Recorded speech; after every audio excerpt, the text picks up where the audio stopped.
நான் கோ யோகப்பிரியா, தமிழ்துறை உதவி பேராசிரியர், வேவா வன்னிய பெருமாள் பெண்கள் கல்லூரி, விருதுநகர். திருநெடுந்தாண்டகத்தில் திருமாலின் அவதாரங்கள். ஆய்வுச் சுருக்கம். திருமால் எடுத்த அவதாரங்களுள் திருமங்கையாழ்வார் தம்முடைய திருநெடுந்தாண்டகத்தில் எந்தெந்த அவதாரங்களை குறிப்பிடுகின்றார் என்பதையும் மற்றும் எத்தனை பாசுரங்களில் அவதாரங்கள் குறித்து பேசுகிறார் என்பதையும் ஆராயப்பட உள்ளன. முன்னுரை. அவதாரம் என்ற சொல் தோன்றுதல் என்ற சொல்லை அவதரித்தல் என்ற சொல்லை மூலமாக கொண்டு பிறந்தது.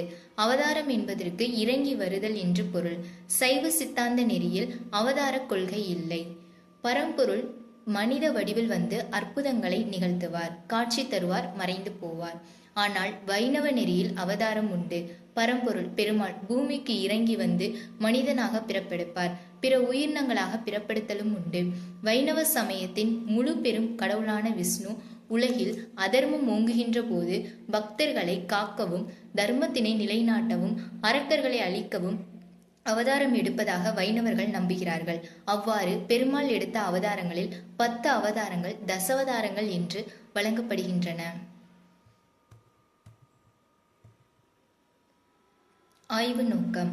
திருநெடுந்தாண்டகத்தில் அமைந்துள்ள கூர்ம அவதாரம், வராக அவதாரம், வாமன அவதாரம், பரசுராம அவதாரம், ராம அவதாரம், கிருஷ்ண அவதாரங்களை விளக்குவதே இக்கட்டுரையின் நோக்கமாக அமைகின்றது. தசவதாரங்கள். திருமாலின் 10 அவதாரங்களை 3 நிலைகளில் அடக்குவர். விலங்கு நிலை, மனித நிலை, விலங்கும் மனிதனும் கலந்த நிலை. திருமாலின் 10 அவதாரங்களும் பரிணாமத்தின் முக்கிய படிகளை உணர்த்துகின்றன. மீன், ஆமை, பன்றி வடிவங்கள் தாழ்ந்த விலங்கு தன்மையை குறிக்கின்றன.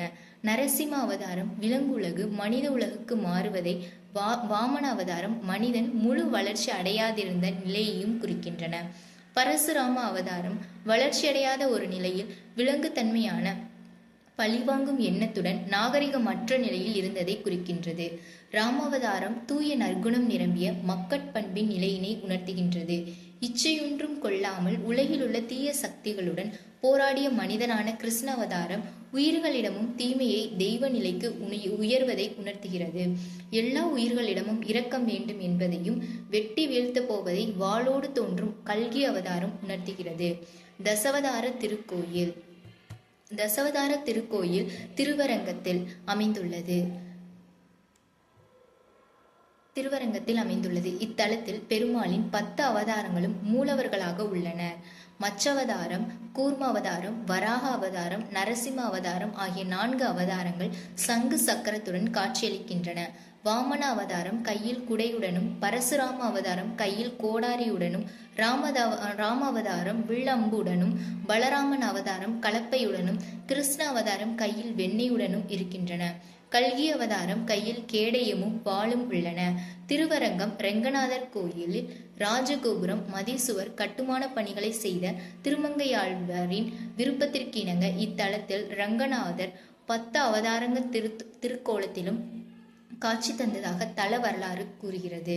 திருநெடுந்தாண்டகத்தில் அவதாரங்கள்.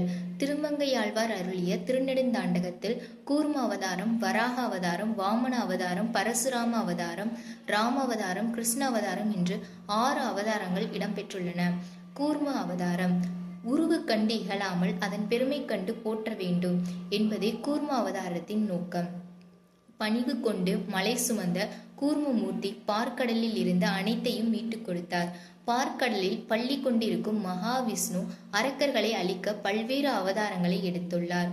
ஆனால் அவர் எடுத்த கூர்ம அவதாரம் யாரையும் அழிப்பதற்காக அல்ல, மேருமலையை மத்தாக கடையும் போது அதை தாங்கி நிற்பதற்காக எடுத்த அவதாரமாகும். ஆனி மாதம் கிருஷ்ணபட்சத்தில், அதாவது தேய்பிறை துவாதசி திதியில் திருமால் கூர்ம அவதாரம் எடுத்ததாக புராணங்கள் கூறுகின்றன. இச்செய்தியை பாகவத புராணம் கூறுகிறது. இத்தகைய மகிமையை எண்ணி திருமங்கையாழ்வார் அலைக்கடலை கடைந்தடைந்த அம்மான் என்று திருநெடுந்தாண்டகம் 29வது பாசுரத்தில் பாடுகின்றார். வராக அவதாரம். வராக அவதாரத்தில் பன்றி வடிவமும் மனித உடலும் இணைந்தது. பெருமாளின் 3வது அவதாரம் பிரம்மனிடமிருந்து வரம் பெற்ற ரண்யாட்சன் என்ற அரக்கன் பல பாவ செயல்களை செய்து வந்தான். இதனை தாங்காமல் பூமி கீழ் நோக்கி செல்ல தொடங்கியது. பூமியை மீட்டு வெளிக்கொணர்வதற்காக பெருமாள் வராக அவதாரமாக தோன்றினார்.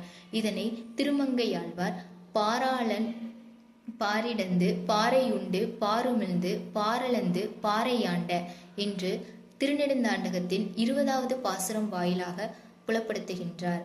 வாமன அவதாரம். திருமாலின் அவதாரங்களில் 5ஆம் அவதாரம் வாமன அவதாரம் ஆகும். வாமனன் என்ற சொல் குறுகியவன், அழகியவன் என்ற பொருள்படும். மகாபலி சக்கரவர்த்தி என்ற அசுரராஜன் உலகை வெல்ல யாகம் ஒன்று நடத்த திட்டமிட்டான். அதனை முறியடிக்கும் பொருட்டு 3 அடி வாமன உருவத்துடன் யாகசாலைக்கு வந்து 3 அடி மண் கேட்டார். மகாபலி சக்கரவர்த்தி ஒப்புக்கொண்டார். பெருமாள் தனது அவதாரத்தின் மூலமாக 1 அடியை விண்ணுலகிலும் 2ஆம் அடியை மண்ணுலகிலும் 3ஆம் அடியை மகாபலி சக்கரவர்த்தியின் தலையில் வைத்து அகந்தையை ஒழித்தார். இதனை ஒன்மதியில் எண்மதியும் மீது போகி 2 விசும்பினோடு போய் எழுந்து மேலே தன்மதியும் கதிரவனும் தவிர ஓடி தாரகையின் புறந்தடவி அப்பால் மிக்கு மண் முழுதும் அகப்படுத்தும் நின்ற எந்தை மலர்புறையும் திருவடியை வணங்கினேனே என்று திருநெடுந்தாண்டகம் 5ஆம் பாசுரத்தின் வழியாக குறிப்பிடுகின்றார். மேலும் சென்ற உலகம் 3னையும் திரிந்தோர் தேரால் என்று திருமங்கையாழ்வார் தம் பாசுரங்களின் வாயிலாக புலப்படுத்துகின்றார். பரசுராமன் அவதாரம். பரசுராமன் அவதாரம் கையில் கோடாரி ஏந்திய திருமாலின் 6வது அவதாரமாகும். பரசுராமனின் தந்தை ஜமதக்னி முனிவரை கார்த்தவீரிய அர்ஜுனன் என்ற அரக்கன் கொன்றான். ஜமதக்கினி மனைவியான ரேணுகா தேவி 21 முறை தன் மார்பில் அடித்து கொண்டார். எனவே சத்திரிய குல மன்னரை 21 தலைமுறை அளித்தான். வற்புடைய வரை நெடுந்தோள் மன்னர் மால வடிவாய மழு ஏந்தி உலகமாண்டு திருநெடுந்தாண்டகம் 7வது பாசுரத்தில் குறிப்பிடுகின்றார். ராமவதாரம். திருமாலின் 7வது அவதாரம் ராமவதாரம். அயோத்தியில் அரசன் தசரதரின் 4 புதல்வர்களில் மூத்தவர். இவர் ஜனகர் மகன் சீதையை மணந்தார். பின் சீதையை மீட்பதற்காக ராவணனை அழித்தார். வடிவாய மழுஏந்தி உலகம் ஆண்டு திருநெடுந்தாண்டகம் 7வது பாசுரம். வில்லிருந்து மெல்லியல் தோல் தோய்ந்தாய் என்றும் திருநெடுந்தாண்டகம் 13வது பாசுரம்.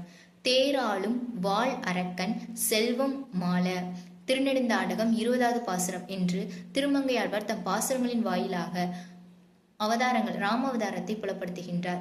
கிருஷ்ண அவதாரம். யதுகுல திலகனாக பிறந்த கண்ணன் கம்சனை வதம் செய்த அவதாரம். அவதாரங்களில் 9வது அவதாரம் ஆகும். கிருஷ்ணன் என்பது வடமொழி சொல்லாகும். இச்சொல்லுக்கு கருநிறமுடையவன் என்பது பொருள். உயிர்களுக்கு கண்ணாக விளங்குவதால் கண்ணன் என்று அழைக்கப்படுகின்றான். கண்ணன் என்பதற்கு கருநிறமுடையவன் என பொருள்படும். கன்று மேய்த்து இனிது உகந்த காளாய் என்று திருநெடுந்தாண்டகம் 16வது பாசுரத்தில் குறிப்பிடுகின்றார். வெற்புடைய நெருங்கடலுள் தனிவேல் உய்ந்த வேல் முதலாக வென்றான் ஊர் திருநெடுந்தாண்டகம் 7வது பாசுரம். ஆமருவி நிறை மேய்த்தல் 20வது பாசுரம். வாணன் மால திருநெடுந்தாண்டகம் 20வது பாசுரம். பாரதத்தை மால உணர்ந்த திருநெடுந்தாண்டகம் 28.